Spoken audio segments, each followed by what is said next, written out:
Sometimes the worst betrayals happen when you're at your most vulnerable. My name is Claire Anderson, and I'm 34 years old. 8 months ago, while 8 months pregnant with our second child, I discovered my husband was having an affair. Not through social media, not through suspicious texts. I walked into our bedroom at 2 in the afternoon, home early from a doctor's appointment because our daughter was measuring perfectly, and found him in our bed with someone I knew. Not a stranger, not some random woman from a bar, his coworker, Jennifer, the woman who'd been to our house for barbecues, who'd held our 3-year-old daughter, Emma, who'd congratulated me on my pregnancy with tears in her eyes just 3 months earlier. I stood in that doorway, 8 months pregnant, looking at my husband scrambling to cover himself, and something inside me didn't break. It crystallized, hardened, became something sharp and deliberate. I didn't scream, didn't cry, didn't make a scene. I said, "Get dressed, both of you, and get out of my house." Then I closed the door. I walked downstairs, I made myself tea, and started planning. Because here's what my husband didn't know. I wasn't going to just leave him. I wasn't going to quietly file for divorce and split everything down the middle. I wasn't going to let him control the narrative or play the victim or tell everyone that things just didn't work out. I was going to invite everyone who mattered, his parents, my parents, his siblings, our closest friends, his boss, and yes, Jennifer's husband, to a dinner party at our house, and I was going to tell them all exactly what had happened, with evidence, with receipts, with the truth. And then I was going to walk away with everything. Before I tell you about the look on my husband's face when I started my speech, before I tell you about Jennifer's husband's reaction when he learned the truth, before I tell you what my mother-in-law said when she realized who her son really was, I need you to do something. If this story is already making your heart race, if you've ever been betrayed by someone you trusted completely, if you've ever planned the perfect revenge and executed it flawlessly, hit that like button right now for every woman who refused to be a quiet victim. Subscribe to this channel for stories about women who documented everything, gathered evidence, and exposed cheaters in the most devastating ways possible. We don't just leave here, we burn it all down on our way out. Drop a comment. City, country, your story if you want to share it. I read every single one. We're calculated here, strategic, victorious. Now, let me take you back to the beginning, because to understand why I planned what I planned, you need to understand what my marriage was before that moment, and why I chose public exposure over private dignity. Let me tell you about the life I thought I had. I met Daniel Anderson 9 years ago. I was 25, working as a senior analyst at a financial firm. He was 28, project manager at a tech company. We met through mutual friends at a dinner party. He was charming, attentive, smart. We dated for 2 years. He proposed on a beach in Mexico during vacation. It was perfect. I said yes without hesitation. We got married when I was 27. Beautiful wedding, 200 guests, everything I dreamed of.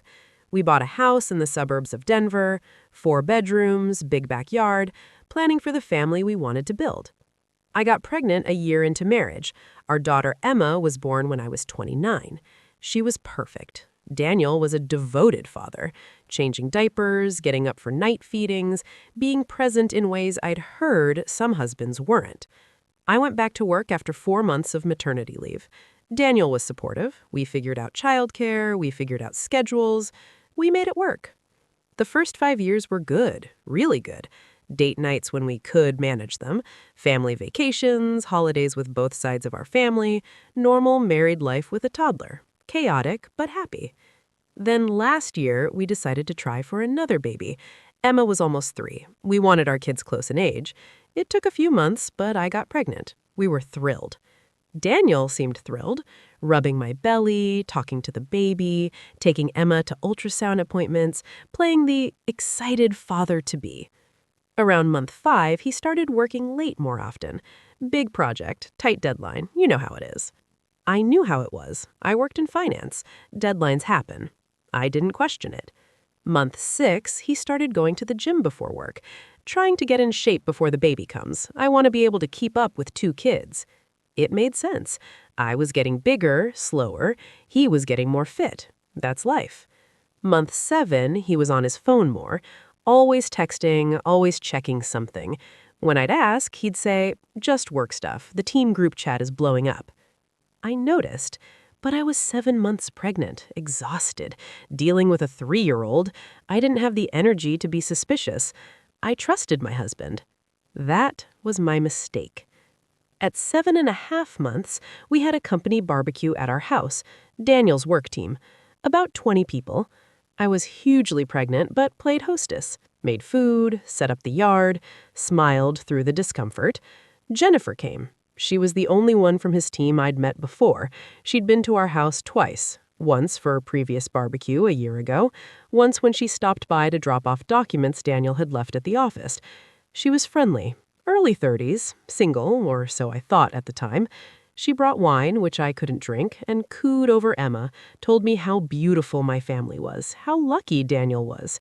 "You're glowing. Pregnancy suits you. Daniel talks about you and the kids all the time. He's so proud of his family." I believed her. Why wouldn't I? At the barbecue, I noticed them talking a lot. Daniel and Jennifer, in the corner of the yard, by the grill, getting drinks together. But they were coworkers. They worked together every day. It seemed normal. 8 months pregnant, exactly 32 weeks. I had a doctor's appointment on a Tuesday afternoon. Routine checkup. Daniel knew about it, but said he couldn't take off work to come. Big meeting. Sorry, babe. Text me what the doctor says. I went alone. The appointment went perfectly. The baby was healthy, measuring right on track, blood pressure is good. Everything looked great. I was done by 2 p.m. Normally I'd go back to work, but I'd taken the whole afternoon off. I decided to go home, relax, maybe nap before picking up Emma from preschool at 4. I pulled into our driveway at 2:15. Daniel's car was there. I thought that was odd. He said he had meetings all afternoon, but maybe he'd come home for lunch and was working from home? He did that sometimes. I unlocked the front door. The house was quiet. I called out, "Daniel, you home?" No answer. I walked through the house. The living room is empty. The kitchen is empty. His laptop was on the dining table, open, like he'd been working and stepped away. I heard something upstairs. A sound like furniture moving, or maybe... I walked upstairs slowly. My heart was starting to pound. Something felt wrong. Our bedroom was closed. It's never closed during the day. Never. I opened it. And there they were. My husband and Jennifer in our bed. Our bed where I slept every night 8 months pregnant with his child. They scrambled apart. Daniel jumped up, grabbing a sheet. Jennifer pulled the blanket up to cover herself, her face white with shock. I stood there, 8 months pregnant, looking at my husband scrambling to cover himself, and something inside me didn't break. It crystallized, hardened, became something sharp and deliberate. I didn't scream, didn't cry, didn't make a scene. I said, "Get dressed, both of you, and get out of my house." Then I closed the door. I walked downstairs, I made myself tea, and started planning. Because here's what my husband didn't know. I wasn't going to just leave him. I wasn't going to quietly file for divorce and split everything down the middle. I wasn't going to let him control the narrative or play the victim or tell everyone that things just didn't work out. I was going to invite everyone who mattered, his parents, my parents, his siblings, our closest friends, his boss, and yes, Jennifer's husband, to a dinner party at our house, and I was going to tell them all exactly what had happened, with evidence, with receipts, with the truth. And then I was going to walk away with everything. He looked at the floor. Maybe 2 months? 2 months. while I'd been growing our child, while I'd been dealing with swollen ankles and back pain and nausea, while I'd been taking care of our daughter and our house and working full time. He'd been sleeping with Jennifer. I said, "Get out. Go to your mother's. Go to a hotel. Go to Jennifer's for all I care, but get out of my sight." He said, "Claire, this is my house too. You can't kick me out." I looked at him, really looked at him, this man I'd married, who I'd trusted with everything. I said, "You're right. It's your house too, so I won't kick you out. But I'm not staying here tonight. I'm taking Emma and going to my sister's, and tomorrow we'll figure out the rest." I grabbed my phone. I walked downstairs, called my sister Laura. "I need to stay with you tonight. I'll explain when I get there." I picked up Emma from preschool, packed bags for both of us, loaded the car. Daniel tried to talk to me before I left. "Claire, please, can we talk about this? Work through this?" I said, "There's nothing to work through. You cheated on me while I'm 8 months pregnant. There's no coming back from that." He said, "What are you going to do?" I looked at him. "I haven't decided yet, but you'll know when I do." I left, drove to Laura's, told her everything. I cried for the first time since I'd found them. She held me while I sobbed. Then I got strategic. That first night at Laura's, after Emma was asleep, I made a list, a detailed, methodical list of everyone who needed to know the truth, and I started planning exactly how I was going to tell them. Daniel called that night, 7 times. I didn't answer. He texted, "Please, we need to talk. I love you. I made a mistake. Please come home." I didn't respond. The next morning, Wednesday, I called a lawyer. Her name was Melissa Reed. She specialized in high-conflict divorces. I told her everything: the affair, the pregnancy, the fact that we owned a house together, I had a daughter, had joint finances. She said, "Claire, you have leverage here. You're 8 months pregnant. He cheated in your marital home. You can get a very favorable divorce settlement." I said, "I want more than a settlement. I want everyone to know what he did." She said, "Public exposure can backfire. It can make you look vindictive." I said, "I don't care how I look. He gets to play the good guy, the devoted husband, the excited father. I'm not letting him control the narrative." She said, "What are you thinking?" I said, "I'm thinking I want to invite everyone important to a dinner party, and I want to tell them all at once exactly what happened." She paused. "That's dramatic." I said, "That's the point." She said, "Okay, but let me help you do this legally and strategically. We need to protect you in the divorce proceedings." Over the next 2 days, Melissa and I built a strategy. We'd file for divorce the day after the dinner party. We'd ask for the house, full custody of both children, child support, and alimony. We'd cite adultery as grounds. But first, we'd expose him, publicly, completely, with evidence. I spent those 2 days gathering evidence. I had keys to our house. Daniel was at work during the day. I went back when he wasn't there. I found everything. Text messages between him and Jennifer on his iPad that synced with his phone, explicit messages, plans to meet, promises to leave me once the baby was born. I took screenshots of everything, hundreds of messages dating back 3 months, not 2 months like he'd claimed, 3. I found credit card statements showing charges at hotels, lunch at restaurants, gifts he'd bought her. I documented all of it, every text, every charge, every lie. Then I planned the dinner. I sent invitations via email, casual, friendly, saying, "Celebrating the upcoming arrival of baby Anderson 2. Dinner at our place Saturday at 6 p.m. Can't wait to see everyone." I invited my parents, Daniel's parents, Susan and Robert, his 2 siblings and their spouses, my sister Laura and her husband, our 3 closest couple friends, Daniel's boss, Michael, and Jennifer's husband, whose name I'd discovered was David. 20 people total. Daniel saw the invitation, called me. "What are you doing? Why are you planning a dinner party?" I said, "It's a dinner party for our family and friends. Relax." Everyone arrived. My parents, Daniel's parents, Susan and Robert, his siblings, our friends, his boss, Michael.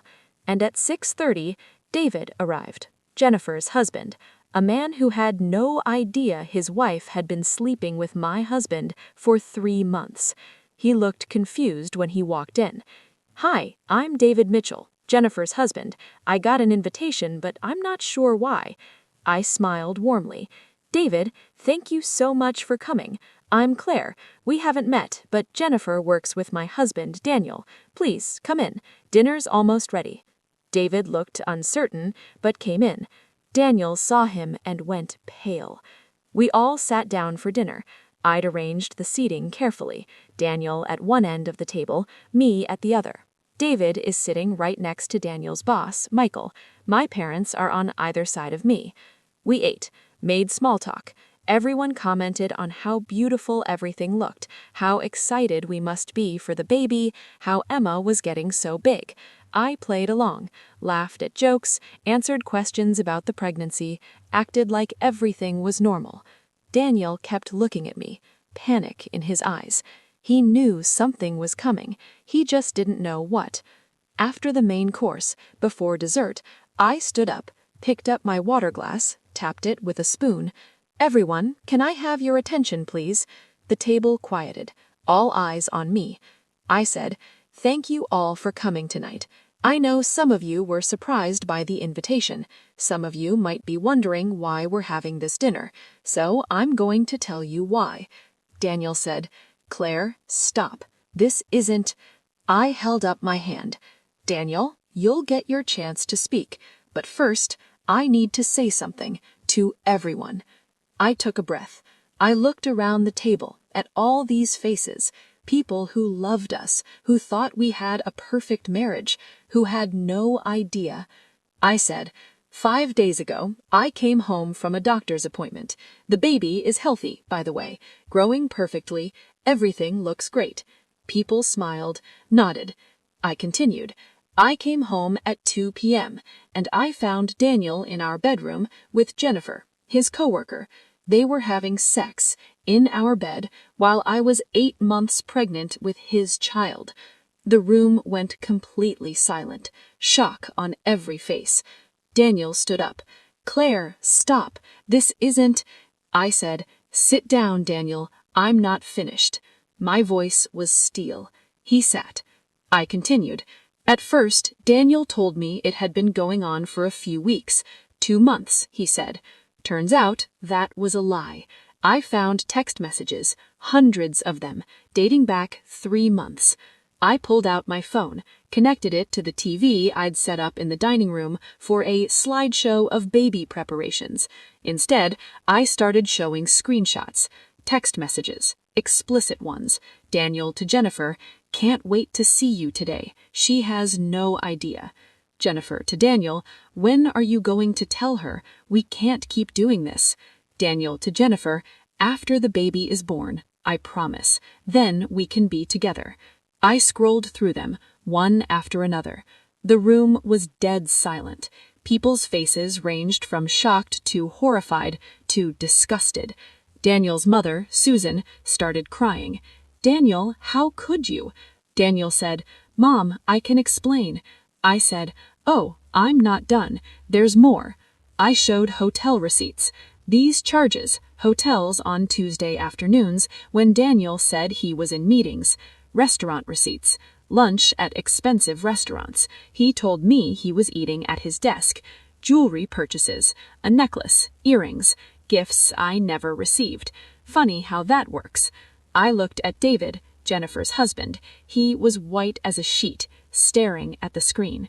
I said, "David, I'm sorry you had to find out this way, but I thought you deserved to know. Jennifer has been sleeping with my husband for 3 months. She's been in my house, playing with my daughter, pretending to be my friend. David stood up. His hands were shaking. He pulled out his phone, started texting, probably to Jennifer. Then he looked at Daniel. He said, "You're sleeping with my wife?" Daniel said, "I'm sorry. I didn't know she was married. She never—" I laughed. Actually, I laughed. "Oh, Daniel, more lies. You knew she was married. There's a text here where she mentions David by name, where she talks about feeling guilty. You knew." David looked like he was going to be sick, or maybe punch Daniel. Michael, Daniel's boss, put a hand on his shoulder. Michael said, "David, let's step outside for a minute." They left, but everyone else stayed, frozen, watching this unfold. I turned to Daniel's parents. "Susan, Robert, your son has been lying to everyone for months, sneaking around, betraying his pregnant wife, risking his family. For what? For an affair with a married woman?" Susan was sobbing. Robert looked angry at Daniel. Robert said, "Son, is everything she's saying true?" Daniel looked at the floor, said nothing. I said, "His silence is your answer." I looked at my own parents. My mother was crying. My father looked furious. I said, "Mom, Dad, I'm sorry you had to hear this like this, but I needed everyone to know the truth at once, so Daniel couldn't spin the story, couldn't make me the villain, couldn't tell people we just grew apart or some other vague nonsense." I looked at our friends. "I'm sorry to put you in this position, but you deserve to know who Daniel really is before you chose which one of us to support in the divorce." Then I looked at Daniel. He was broken, humiliated, destroyed. I said, "Daniel, I filed for divorce yesterday. Papers will be served Monday. I'm asking for the house, full custody of both children, child support, and alimony. Given your documented adultery, my lawyer thinks I'll get everything." He said, "Claire, please." I said, "I'm also asking everyone here to be witnesses to the fact that you've been unfaithful, that you've lied, that you've destroyed our family." I looked around the table. "If anyone here is willing to provide a statement to my lawyer about what they witnessed tonight, I'd appreciate it. My lawyer's card is by the door." I picked up my water glass. "Now, dessert is in the kitchen. Please help yourselves. I'm going upstairs to lie down. This baby is heavy, and I'm tired." I walked out of the dining room. I walked upstairs, closed the bedroom door. And finally, I let myself cry. The dinner party imploded after I left. According to my sister, Laura, who stayed, Daniel sat there in shock for about 5 minutes. Then his father told him to leave. "Get out. You've embarrassed yourself and this entire family." Daniel left. Our friends left. Daniel's siblings left, but not before his brother told him he was disgusted. My parents stayed with me. My mother came upstairs, held me while I cried. My father dealt with the catering staff and cleanup. David, Jennifer's husband, came back inside, asked for my number. "I want to compare notes. My lawyer will be contacting you." Turns out, Jennifer had been lying to him too, telling him she was working late when she was with Daniel. David filed for divorce 2 days later. By Sunday, everyone we knew had heard what happened. Not because I told people, because the 20 people at that dinner party told people, and they told people. Word spread like wildfire. Daniel called me Sunday morning. "Claire, you destroyed me. Everyone knows. My own parents won't talk to me. My friends won't return my calls. You humiliated me." I said, "You humiliated yourself. I just made sure everyone knew about it." He said, "Was that really necessary? The public dinner, the slideshow? Couldn't we have handled this privately?" I said, "You lost the right to privacy when you brought your affair into our home, into our bed. You made the choice. I just revealed it." The divorce proceedings started. Daniel tried to fight for shared custody. My lawyer showed the judge the evidence of his affair, the texts, the lies, the betrayal of a pregnant wife. The judge, a woman in her 60s, looked at Daniel with disgust. Mr. Anderson, you conducted an extramarital affair while your wife was carrying your child. You did this in the marital home. You lied repeatedly. I see no reason to reward that behavior with equal custody. She granted me everything I asked for. The house, primary custody of both children. Daniel got supervised visitation until our daughter was born, then standard visitation after. Child support was set at $2,200 a month. Alimony was $3,000 a month for 5 years. Daniel's boss, Michael, who'd been at the dinner, called me a week later. Claire, I wanted you to know, we've reassigned Daniel to a different team. Jennifer no longer works for our company. We terminated her employment. I said, "Thank you for telling me." He said, "What you did took courage. I've never seen anything like it, but I respect it." 4 weeks after the dinner party, I went into labor. Natural labor. 8 hours. Painful but manageable. My sister Laura was with me, my mother, my best friend Katie. Daniel was not there. I'd explicitly told him not to come. You can meet your daughter after she's born, not before. She was born at 3:47 a.m., 7 pounds, 6 ounces. Perfect. Beautiful. I named her Grace because that's what I gave myself in that situation. Grace to do what I needed to do. Daniel met Grace when she was 2 days old, supervised visit at the hospital. He held her, I cried, told me again how sorry he was. I said, "You can be sorry, but you can't undo it. Grace will know her father, but she'll also know the truth when she's old enough. Both our daughters will." That was 4 months ago. Grace is 4 months old now. Emma is almost 4. We're thriving, the 3 of us in our house, the house I kept in the divorce. Daniel sees the girls every other weekend. He's been trying to be a good father, I'll give him that, but we'll never be a family again. Jennifer's divorce finalized too. She lost everything. Her husband, her job, her reputation. She moved to a different state. I don't know where, and I don't care. People ask me if I regret the dinner party, if I think it was too harsh, too public, too humiliating. No, I don't regret a single second. Daniel made the choice to cheat while I was 8 months pregnant. He made the choice to bring it into our home. He made the choice to plan a future with Jennifer while I was carrying his child.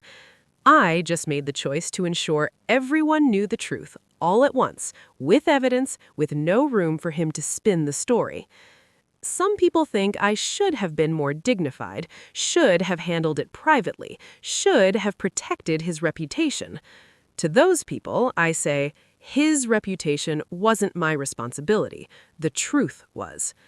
My daughters will grow up knowing their mother didn't stay silent, didn't protect the man who betrayed her, didn't pretend everything was fine. They'll know I gathered evidence, built a case, exposed the truth, and walked away with everything I deserved. I'm Claire Anderson. I was 8 months pregnant when I found out about my husband's affair, so I invited everyone to dinner and told them the truth, with receipts.